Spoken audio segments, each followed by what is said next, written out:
Yeah, you been scarred, but you a czar, you can crawl to the grave. I know you know that a lion's inside, sleeping in your heart.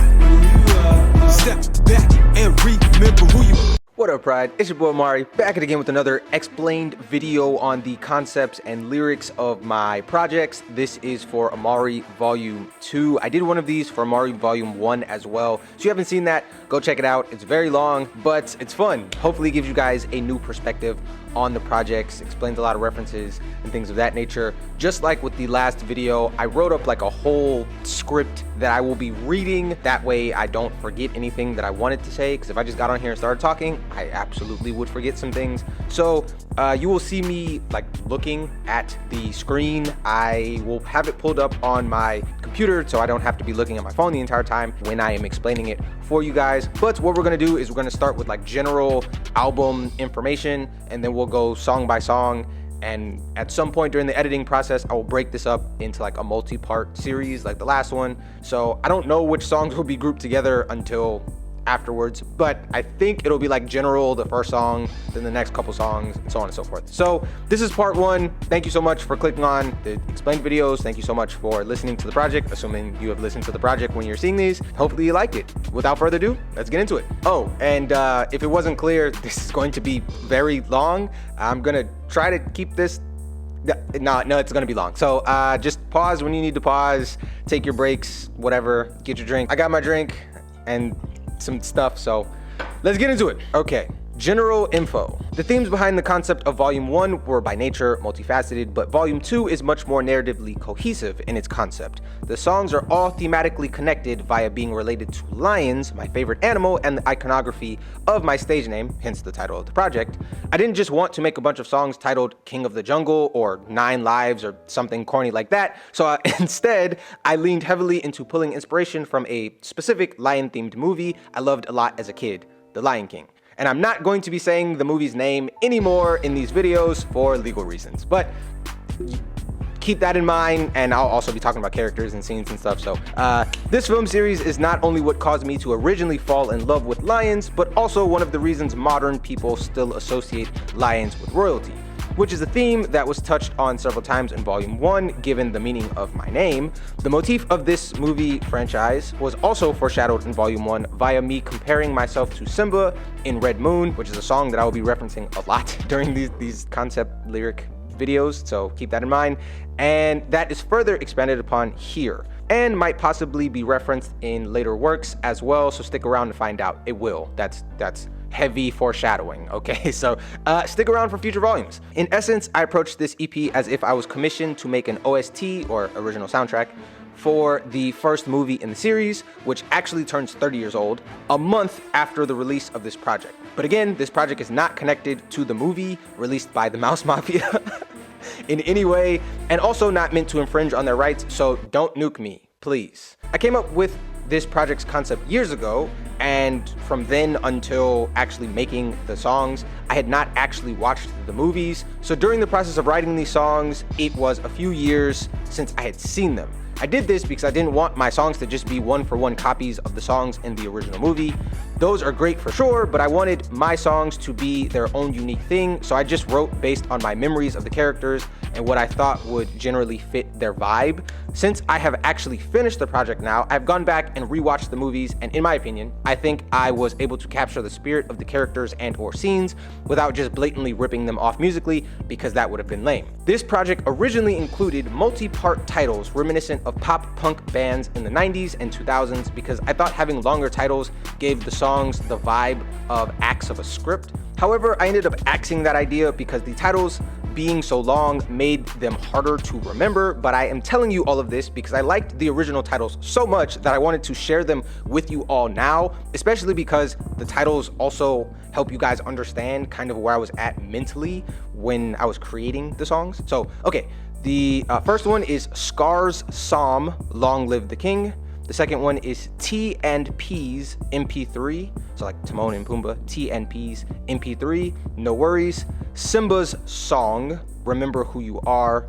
Nala's Number, Under the Moonlight. Rafiki's Refrain, It Is Time.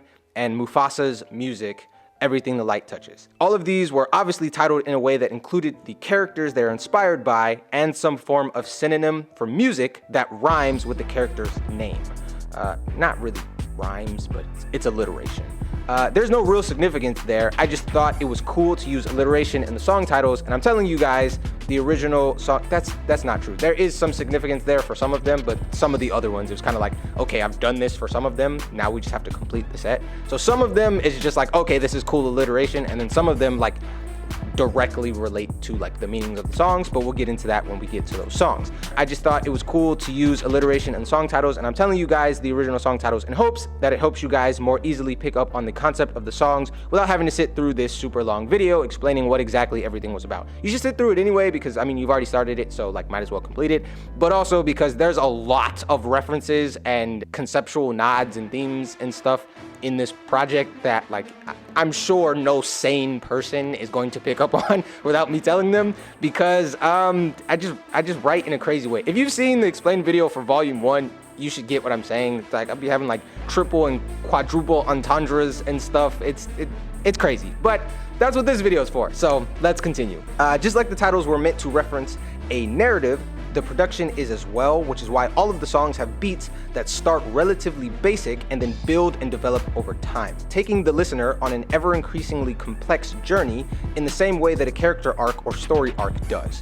One quirky byproduct of this is that all of the songs have relatively long intros by contemporary music standards, but I'm a big fan of intros anyways, so I guess that isn't too far from my musical, personal, creative norm, but in this case, it was done intentionally to further the conceptual weight of the songs. Another production through line is that all of the songs that were inspired by lion characters have lion sounds incorporated into their compositions, usually at transitionary points in the song, so that they're like growls and like roars and all kinds of stuff. If you've heard the project, you'll probably get what I'm saying, but just in case you missed out on that, all of the lion-inspired songs have some form of growl or roar or purr kind of in the background in the beats themselves. Another interesting point is that the track list alternates between songs that are more rap focused and songs that are more singing focused, aka all of the odd number songs are rap songs and all of the even number songs are like singing songs of different genres, so like Afrobeat, pop, and so on and so forth.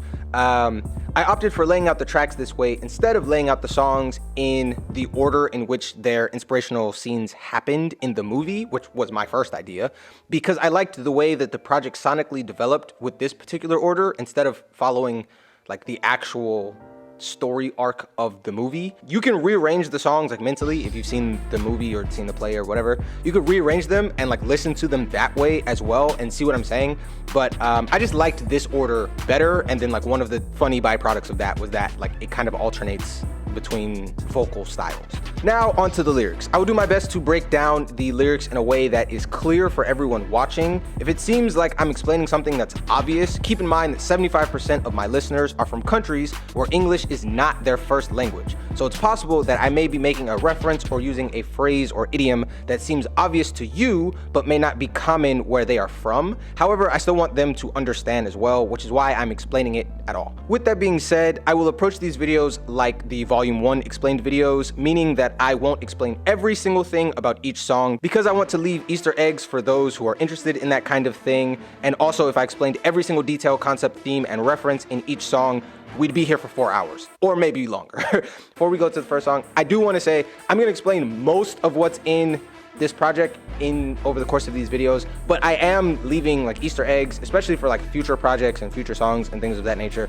As you'll see in the explained videos for this particular project, there are a lot of references and things that were foreshadowed in Volume 1 that I didn't talk about in those explained videos because this project, like, it wasn't out yet. And so there are things in this project that foreshadow things in Volume 3 and so on, like future projects and songs, concepts and whatever, that I will not talk about here because those things don't exist yet. You guys haven't heard them, so I'm like explaining, hey, I'm gonna do this in the future, but like, you haven't heard it yet. So keep that in mind. But yeah, most of the stuff will be explained. If it feels like I'm over-explaining, well, I have a tendency to over-explain anyway, so that's just kind of a normal thing for me. But I am trying to keep in mind that a lot of my viewers, English is their second, third, or fourth language, and so while they can like still understand my songs, also you don't have to speak the language of a song to like a song, but you get what I'm saying. If you're watching this video, you probably speak some level of English, but that doesn't mean that you would have heard all of these like idioms or references or whatever already, so I'm gonna be explaining those things for everybody. So if that bugs you,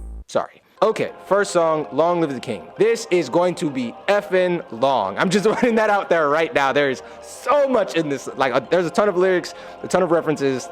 Yeah, okay. This song is about ambition and the drive to do whatever it takes to succeed, which is a core part of Scar's character.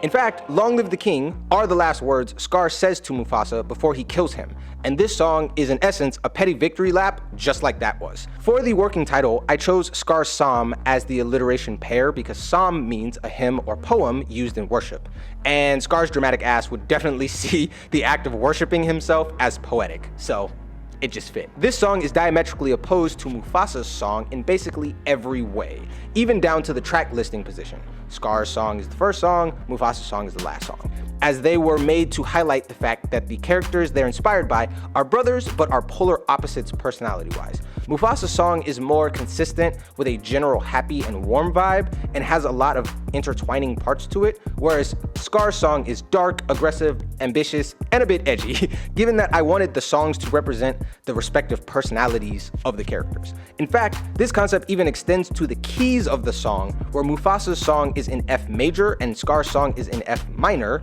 since major keys are known to be bright and happy sounding, while minor keys are known to be darker and moody, fitting those two characters. And I chose the tonal center of F instead of A or B or C, etc., because F is the first letter in both the words father and figure, so it's symbolic of Mufasa being more of a positive male influence on the story / Simba, while Scar was more of a negative male influence on the story / Simba. Do you get what I'm saying? Like, I'm a psycho. Who would have thought of that?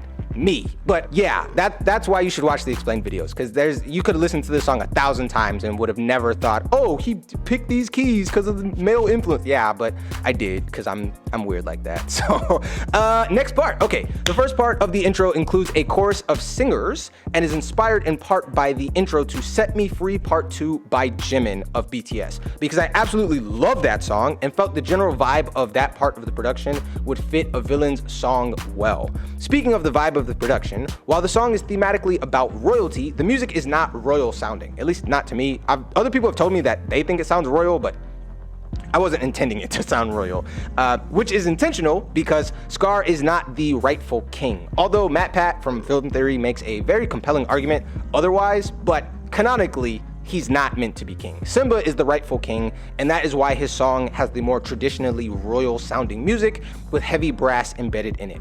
This song instead is just like a dark, edgy rap song. As you all probably noticed, this song features 3 different types of growls in the production, which is also more than any of the other lion inspired songs. Like, they all feature like lion sound effects, I guess you could say, in the beats, but this one just kind of goes overboard with it. There are growls that act as a percussive effect in the intro and verses. There is a low growl acting as an ambient pad for spatial design in the verses and as a riser leading into the third chorus. Then to cap off the song, the ending of the outro ends with like a vicious lion growl, which is like, you can think of it as Scar's final attempt to fight back as he is being mauled by the hyenas. You guys know that my music tends to be 50% song and 50% musical score, as I use all of my beats to forward the conceptual narrative that's being told. For example, the sword draw sounds and harpsichord in Prince, or the gunshot and wolf howl percussive elements in Red Moon, so on and so forth. And so it was only natural that I'd incorporate sounds of the animal that is not only the inspiration for this song, but also the album as a whole, into the songs themselves. There are also hyena sounds, what we often see as them laughing, but that's just like their calls or whatever, in the intro and outro, in reference to the fact that Scar's alliance with the hyena clan is what both led to his ascension to the throne, represented by the intro hyena noises, but also his eventual demise, represented by the outro hyena noises. The outro cuts off abruptly, and that's intentional. Most of my songs are usually crafted in a way to enhance their replayability, and I go about that in a variety of ways, and one of those ways is by having the outro be something that seamlessly loops into the intro of the songs, so that way if you are playing it on repeat, the transition back to the beginning would be smooth and pleasant. It's basically the audio version of those short videos like TikToks or YouTube shorts or whatever, where the end of the video loops back perfectly into the beginning of the video. That's kind of what I try to do with my music. However, this song has an outro that creates a feeling of abrupt viciousness to the conclusion, which is meant to symbolically represent the vicious and abrupt ending to Scar's reign as king. And I did something similar with the intro in Red Moon, where that's like a really intense, insane kind of thing, but like in an opposite way. Okay, cover art. I think the lion at the centerpiece of this cover art is so badass because I like that he looks both vicious and beaten up at the same time. Like he's been through and done things you couldn't imagine. And I feel like that really encompasses the essence of Scar. And of course, said lion has numerous scars on his face, just like Scar. And before you ask, no, that is not a picture of Scar from the live action movie. That is a picture of a literal scarred up, like battle-worn lion that I of course edited some for copyright reasons and also because like I just wanted to make it more edgy. So yeah, the visualizer is a pan over a dark castle during a thunderstorm, connecting to some of the lyrics in the song and like the general overall vibe of the song. Okay, the lyrical breakdown of this song is rather complex, as almost every single line of this song has at least 2 meanings, and some have as many as 4, but I'll do my best to try to explain it in a way that makes sense. It won't, but I'll try. I will be using the word entendre as a signifier of a line having multiple meanings, even if the line isn't dirty per se, because that's the typical use of entendre. Like if something is a double entendre, one of the meanings is like dirty. I use entendre and like dual meaning, whatever, like interchangeably is the point. So if you're pedantic and this bothers you, well, sorry in advance, but it's simpler that way than saying this has 4 meanings. If I could just say this is a quadruple entendre, it just rolls off the tongue better, okay? The French knew what they were doing on that one. Speaking of, there's gonna be a lot of French words that I mention in these series of videos that I butcher. Sorry on behalf of all of the French, Quebecois, whatever the people from Quebec are called, the people in Africa who speak French, and all of the other places that France kind of forced its language on your ancestors. Sorry in advance. I don't speak French, so I'm gonna try my best. Okay, the chorus is interesting in that it has both in rhymes and internal rhymes in almost every line pair. There is a consistent internal rhyme of ing, using words like king, ring, and everything, while the lines simultaneously have varying in rhymes, starting out with a 2-syllable own rhyme via words like alone, tombstone, atone, etc., then switches to a 2-syllable rhyme via words like Midas, Cyprus, righteous, etc., before shortly moving to the earlier ing internal rhyme, but moving it to the in position for in rhyme via the right king and alarm ring line pair, before switching back to the end rhyme scheme via the pair highness and iris. If that doesn't make sense to you, the point is there's a bunch of different rhyme schemes in the chorus, and so even though the chorus is not like a typically repetitive chorus, there's not like a refrain within the chorus, it's still catchy in my opinion because there's like so many interconnected rhymes throughout it. Okay? What I will try to do, just as a side note, is I will try to edit in little box of the actual lyric that I'm talking about, so when I'm reading it off and talking about it, you can actually see the line I'm referring to. Okay, I plot and scheme while alone. The chorus starts with a plot and scheme line, which seems simple on the surface, but has multiple meanings because on the one hand, schemes can mean a large-scale systematic plan to attain a particular outcome, which is a definition it shares with plot, but on the other hand, both of these words have alternate definitions that relates to the project. Schemes can also refer to the system of rhyming that something displays, i.e. a rhyme scheme, which is something I was just talking about, and so takes on the second meaning of my rhyming via songwriting. Plot also has the secondary meaning of being the series of events that unfold in a play, novel, or movie, which relates to the fact that this song and entire project are inspired by a movie. So basically, this line has a double meaning because those words can mean things that also relate to other aspects of the project. Then taste victory like snow cone. This is a reference to the idiom sweet taste of victory, which is a phrase to refer to a feeling of triumph or success after achieving something. Snow cones are shaved ice treats with sweet flavoring in them, and they are often treats given to kids in the summer. I grew up playing sports in the summer, and snow cones would be one of the treats we were given after we won games, so that's why my brain associates snow cone, the taste of victory. Okay? Okay.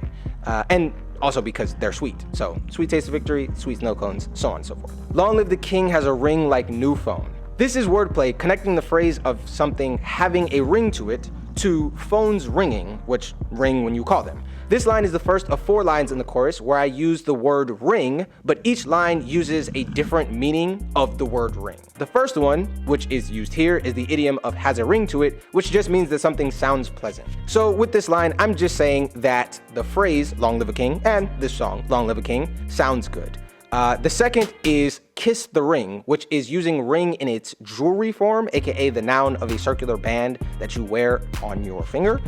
The third is middle of the ring, in this case referring to ring as the enclosed space surrounded by seating for spectators in which a sport, performance, or show takes place. The fourth is an alarm ring, which uses ring in the verb sense, which describes the resonant sound that something makes, i.e. when something rings out. This meaning is also referenced in the first use of ring, has a ring like a new phone, as mentioned above. I don't know if my explanation of these differences makes sense to you guys, but the point is that I use 4 different meanings of the word ring in multiple different ways throughout the chorus. And as I get to those respective lines that I just mentioned, I'll go in and explain more of why I used that particular ring phrase in those lines. Those who once looked down on me, tombstone. This is a double entendre. First meaning, a tombstone is a flat, slightly raised marker that is placed horizontally on the ground at the head of a grave to indicate that a person is buried there. The first meaning of this line is to indicate that the people who once looked down on Scar are presumably dead, just like the people in a grave marked by a tombstone. Second meaning, as I said before, a tombstone was typically a flat or slightly raised marker placed on the ground. This means that people standing at a grave that has a tombstone would naturally be looking down on said tombstone. So the second meaning of this line flips the perspective and implies that others once looked down on Scar as if he was the tombstone. This second meaning pairs well with the following line of better kiss the ring, better atone, as it implies that anyone who used to look down on him now has to kiss the ring, or else meet the fate of the first meaning, i.e. death. Better kiss the ring, better atone. Kiss the ring means to show fealty or submissive respect, usually to someone in a position of authority or power, and dates back to the medieval times where noble lords and ladies would bow down to their monarch and kiss their ring in a display of loyalty. I don't know that that's common anymore, but it used to be like a really big deal. So relates to like the whole medieval monarchy vibe of the song. I conquered everything, vidi vici. This is a reference to the famous quote by Julius Caesar. Vini, vidi, vici, which in Latin means I came, I saw, I conquered. This is yet another reference to the Roman Empire, continuing the trend of references to the Roman Empire that started on songs like Prince and Red Moon on Amari Vol I, and there are like way more references to like Romans or the Roman Empire moving forward throughout the songs because I don't know, I'm obsessed with the Roman Empire, I guess. I don't know what it is, but I like to write lines that reference them. I'm the one like the size of the thigh bone. There's only one bone in your thigh, and that is the femur. The femur is also the largest and strongest bone in the body, i.e. if you were ranking bones by their size, the femur would be number 1, just like a king is number 1 in his kingdom. This is ironically not the only line about anatomy in the chorus, let alone in this project. I really wrote like a whole science class worth of science references into these songs for some reason. But yeah, that's the first of many. Yes, I'm the king like Midas, golden everything that I touch. King Midas was a king from history who had a few myths told about him, the most famous of which is that Midas was cursed with turning everything he touched into gold. The idiom to have a golden touch means that everything you do becomes successful or valuable, which is what is referenced in this line, golden everything that I touch.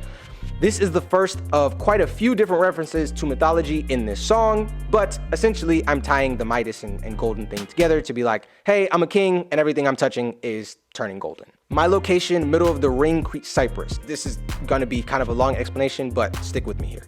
This line is in reference to how the winner of combat sports is presented their championship trophy or belt in the middle of the ring that they just fought in. And from Scar's perspective, he has beaten his opponent and is the new champion of the Pride Lands.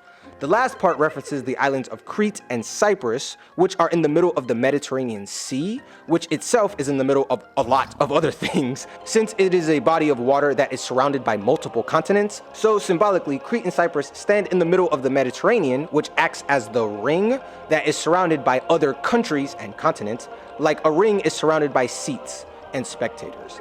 It's a multifaceted metaphor, and as mentioned before, it continues the multiple varied uses of the word ring. One other cool tidbit about this line is that half of Cyprus is controlled by Turkey, which is the country that is also home to the region that was once the kingdom of King Midas, connecting this line and the last line. With that being said, I believe that there is some political situation with Cyprus, Greece, and Turkey, and I want to make clear that my lines are in no way referencing that situation at all. One other tidbit about Turkey is that it was the location of the Battle of Zala, which is the battle that caused Julius Caesar to say Veni, Vidi, Vici, connecting this line to that earlier line.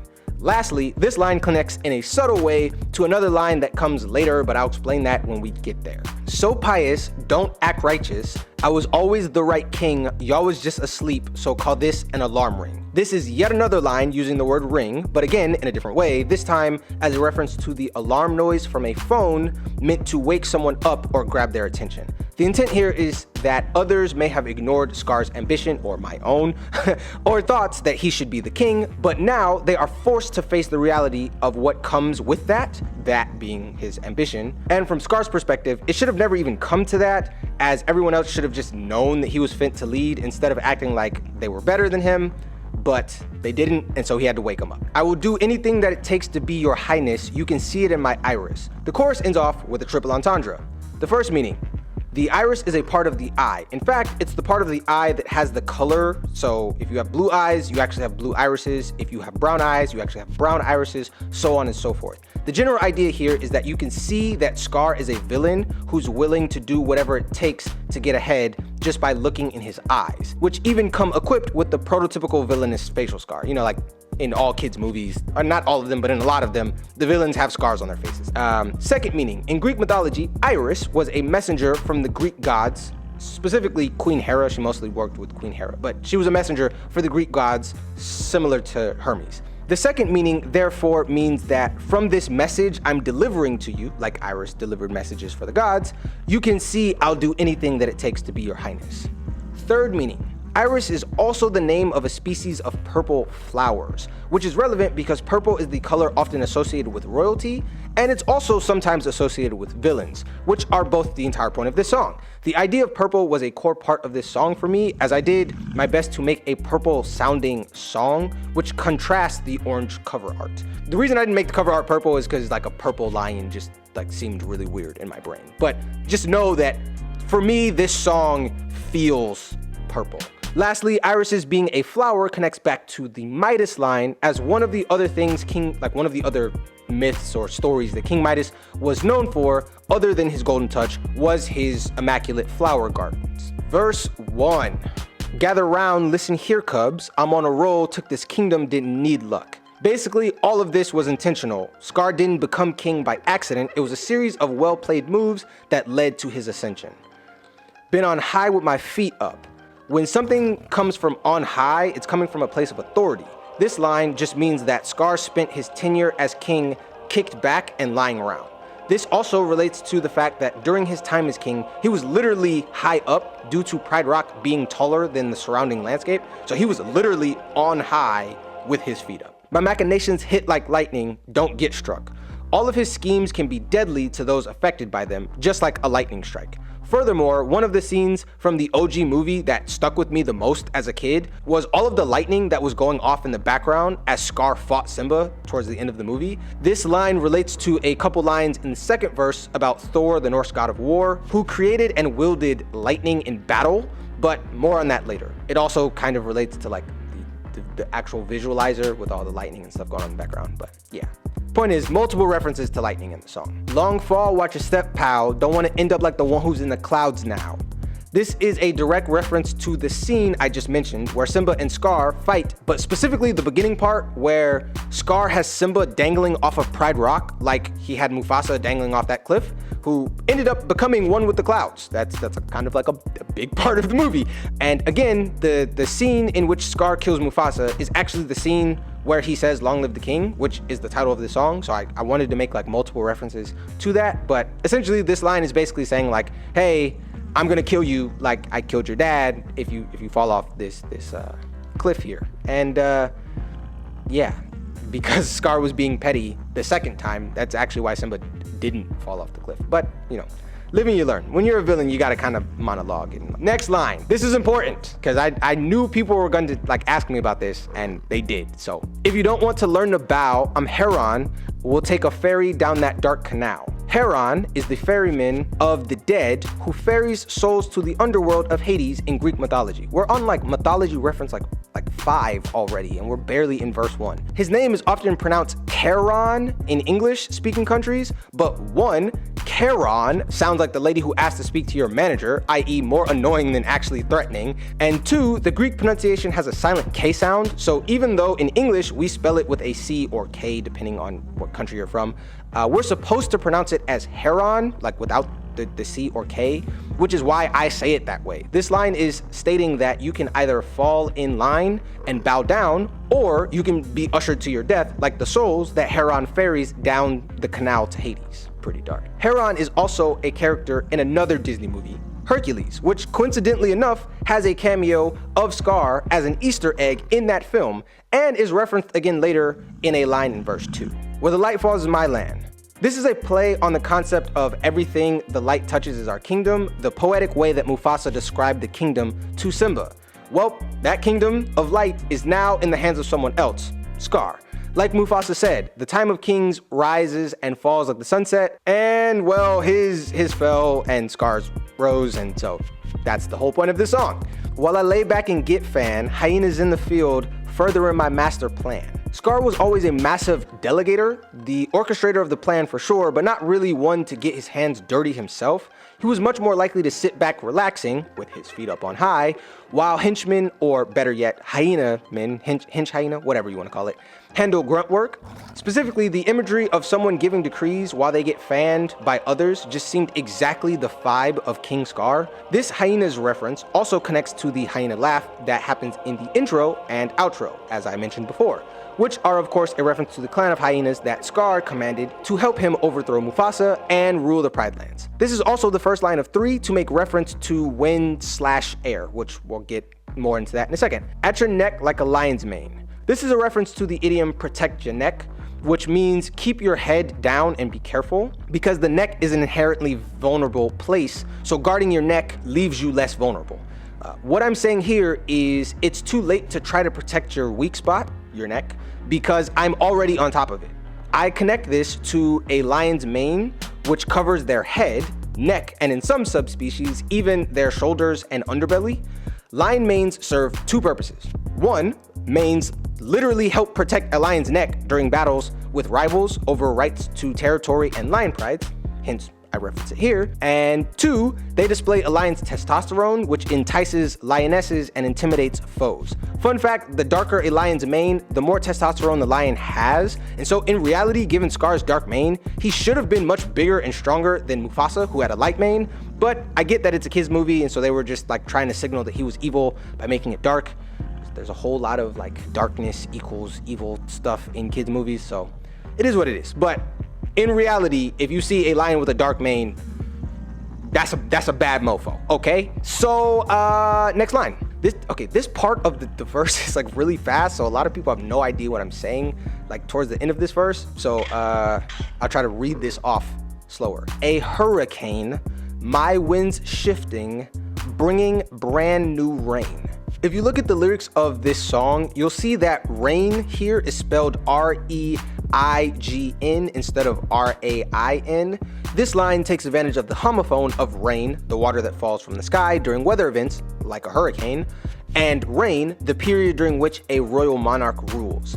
This is a callback to Prince, my debut song, that also makes use of this homophone via the line, "I'm seeing purple rain from the sky," while referencing the artist Prince and his famous song/movie Purple Rain. It is also a reference to the song "It Is Time" that appears later on this same project that also uses the homophone in the line, "Here comes the rain." I really like this homophone and enjoy spinning it in different ways, which is why I've used it 3 times across 2 projects.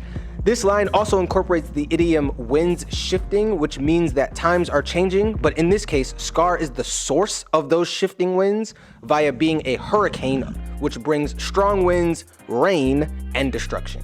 The rightful heir, so buried bro like Cain. Cain was the biblical figure who was the son of Adam and Eve, like the first 2 humans.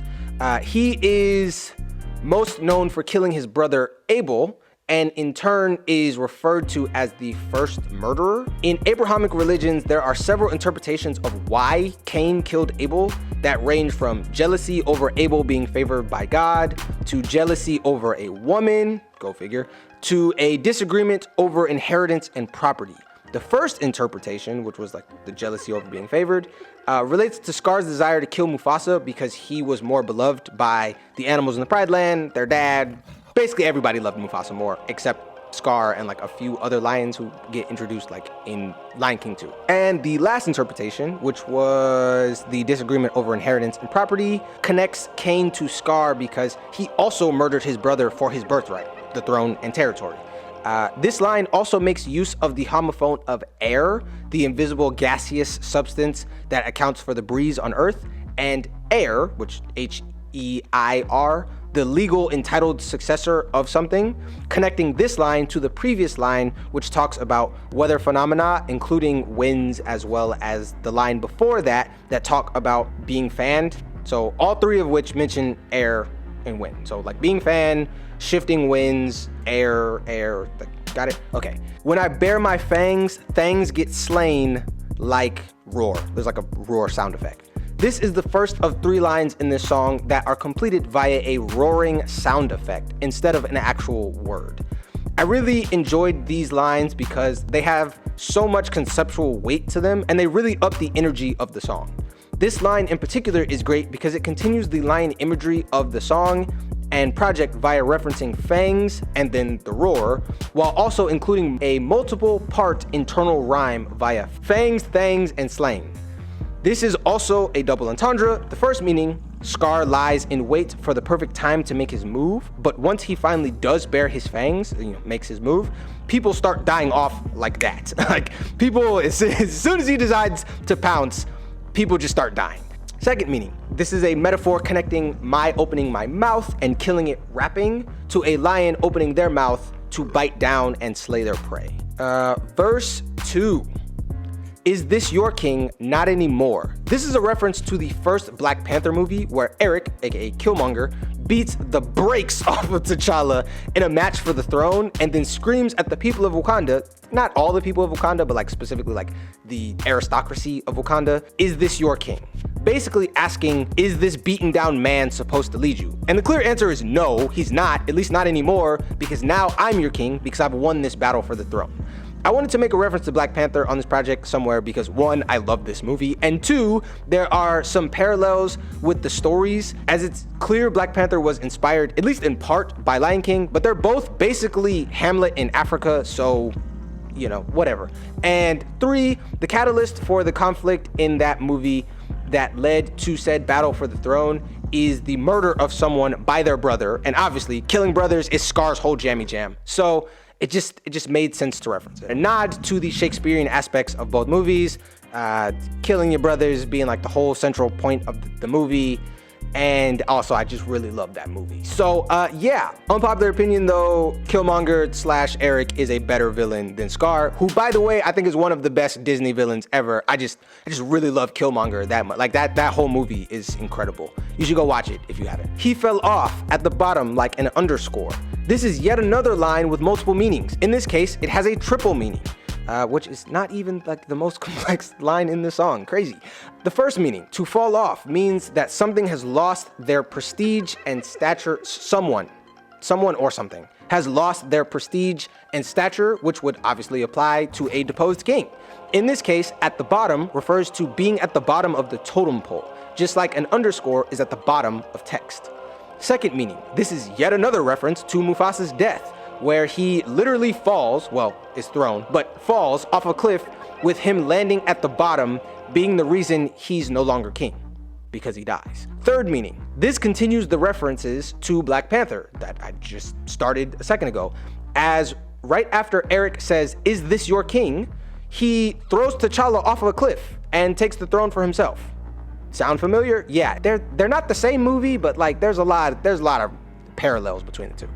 And I love both, so maybe, I don't know, maybe it's not a coincidence. I'm the god of war, leader of the core. For the record, this line is actually leader of the corps, which is pronounced corps, i.e. a military unit, and connects directly to the god of war line that precedes it. But I pronounced it corp, as in like corporation, because I'm aware most people don't like look up the lyrics to songs, and this line can be very easily misunderstood if you don't know what a military corps is. And so for that reason, I changed it to corp. And by changing it to corp, like the pronunciation, to corp, the line still makes sense in context, even if you don't look up the lyrics to see what the actual word is. So basically, I know how to pronounce core, I just intentionally pronounced it wrong to help people who don't look up lyrics still understand the general idea of what I was trying to say. Anyway, this line is in reference to the fact that Scar is not a lone combatant. He commanded an army, well, a clan of hyenas.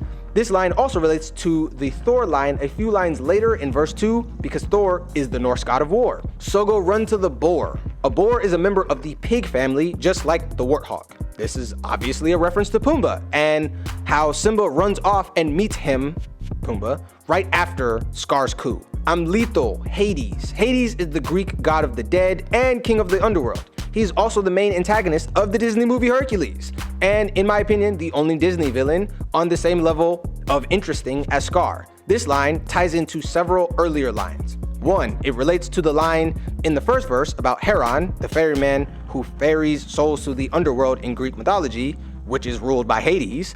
Two, it also relates to the line middle of the ring, Crete Cyprus, as Crete is a Greek island, while Hades is a Greek god, and Cyprus is a homophone for the word Cyprus, a family of coniferous tree, which was one of the symbols of the Greek god Hades.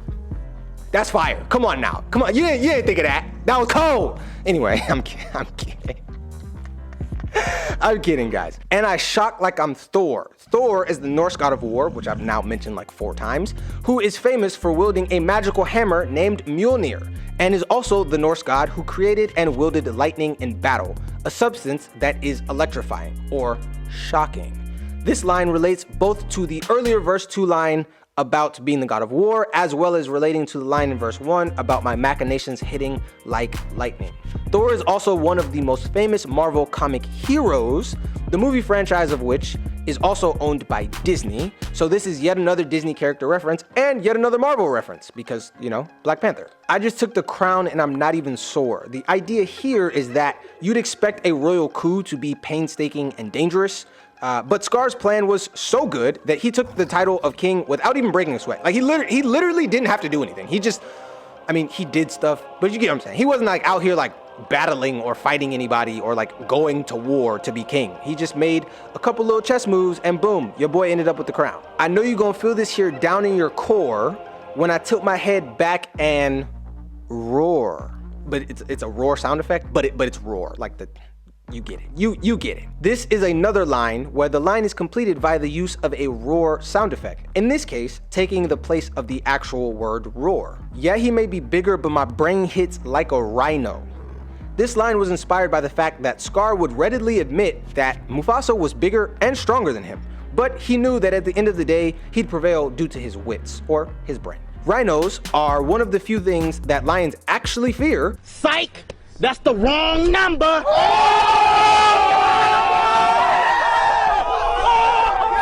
Rhinos are one of the few things that lions actually fear because they are stronger and meaner than the guy at your local gym on steroids. And when rhinos ram things, they do so with their head, where their brain is located. Brain hits, head hitting. Yeah, you see what I did there? This idea of overcoming opponents or odds bigger than yourself was first referenced in Volume 1 on Prince in the line, "I'm a young David giant killer." So lots of references to, like, you know, mind over matter type stuff. The way I'm weaving all these words, spin you like a gyro. This is in reference to a gyroscope, which is a spinning wheel or disc in which the axis of rotation, spin axis, is free to assume any orientation by itself. This is kind of hard to imagine, but if you look it up, you should be able to see what I'm referencing, or I might just, like, you know, edit it into the video.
Anyway, this line is another line with double meaning. The more literal interpretation is that my songs, which consist of me weaving words together via, like, you know, writing the lyrics, will make you spin, aka dance. The second meaning. This is another reference to how Scar uses words to manipulate others and get them all turned around, not knowing what's what. Like, he uses this skill to really manipulate Simba into, like, running off and almost dying in the desert. He didn't have to actually kill him, even though he could have. He just used his words to spin his mind around. Lord of the Manor now need a chateau. A chateau is a feudal castle vineyard estate in France, originally built and used by French nobility. I'm at the mountaintop past the plateau. This is another double entendre. First meaning, a plateau is a land area having a relatively level surface that is raised sharply above adjacent land on at least one side. The idea here is that there's nothing higher than the plateau except the top of the mountain, you know, the mountaintop, the peak, whatever, the summit, which is at the peak height of everything around, just like a king in his kingdom is at the peak of authority in everything around him. Second meaning, this is also a reference to Pride Rock, which is composed of both a plateau and a mountain, which I always found so interesting, and is also inspired by a real place. That's like Pride Rock is a real thing in Africa. The king and those connected to him are usually the only people we see at the top of Pride Rock, and therefore it's at the top past the plateau.